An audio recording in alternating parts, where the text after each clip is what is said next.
Hi guys, ഇന്നൊരു get ready with me ഇടാലോ. ഏത്? ഇതാണ് കോസ്റ്റ്യൂം. ഇനി നമുക്ക് മുഖം കഴുകി വരാം. അപ്പം മുഖം കഴുകി ഇനി മേക്കപ്പ് ഇടാം. മേക്കപ്പായിട്ടൊന്നുമില്ല, ആദ്യം എന്തായാലും മോയ്സ്ചറൈസർ ഇടാം. ഇതാണ് മോയ്സ്ചറൈസർ, മിനിമലിസ്റ്റിൻ്റെ. എൻ്റെ പേരെങ്ങനെ എന്താണെന്ന് എനിക്കറിയില്ല. എന്തായാലും മിനിമലിസ്റ്റിൻ്റെ മോയ്സ്ചറൈസർ. ഓക്കെ, അപ്പോൾ എൻ്റെ കൂടെ എല്ലായിടത്തും ആക്കി കൊടുക്കാം. നമുക്ക് ഹെയർ സ്റ്റൈൽ ചെയ്യാം. മോയ്സ്ചറൈസർ മതി, മേക്കപ്പ് എന്തൊക്കെയാണ്ടാ ഞാൻ പറയുന്നത്. മേക്കപ്പൊക്കെ മോയ്സ്ചറൈസറൊക്കെ മതി. ഓക്കെ, മോയ്സ്ചറൈസറൊക്കെ മതി. അപ്പോൾ ഇനി അടുത്ത് നമുക്ക് ലിപ്സ്റ്റിക്ക് ഇടണം, കൺമഷി ഇടണം. അതിൻ്റെ മുന്നേ മുടി കെട്ടണം. അപ്പം ഞാൻ മുടി കെട്ടിയിട്ട് എനിക്ക് ആകെ ഒരൊറ്റ ഹെയർ സ്റ്റൈലിങ് അറിയുള്ളൂ. ആ ഹെയർ സ്റ്റൈലിങ് ഇതാണ്, മുടി മെടിഞ്ഞിടുക. മെടിഞ്ഞിട്ടത് മെടിയാന്ന് എനിക്ക് ശരിക്കൊന്നും അറിയില്ല, എന്നാൽ എനിക്ക് അറിയാം, ഇത്രയൊക്കെ അറിയുള്ളൂ.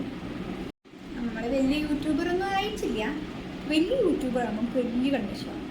ഇതിപ്പോൾ തൽക്കാലം നമുക്ക് നമ്മുടെ ഡാസിലൻ്റെ കൺമഷൻ യൂട്യൂബർ ആവട്ടെ. നമുക്ക് അത്യാവശ്യം ആവുമെന്തോ.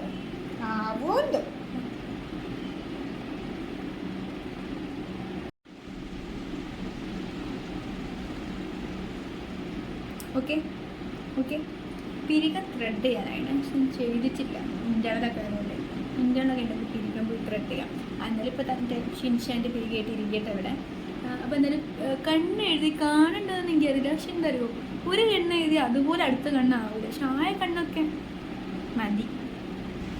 ലിപ്സ്റ്റിക്ക് അപ്ലൈ ചെയ്യാം. നമ്മൾ കുറേ ഒന്നും വേണ്ടോ, മാജിക് കേട്ടോ, മാജിക്. നേരത്തെ ഉള്ള മെഹറിനാണ് ഇപ്പോഴുള്ള മെഹറിൻ അല്ല. ഇതാണ് കോൺഫിഡൻറ്റ് മെഹർ. പിന്നെ വർത്താനത്തിലൊരു കോൺഫിഡൻസ് ഇല്ല. അപ്പോൾ ഇതാണ് ഫൈനൽ ലുക്ക്. എങ്ങനെയുണ്ട്? ശരി.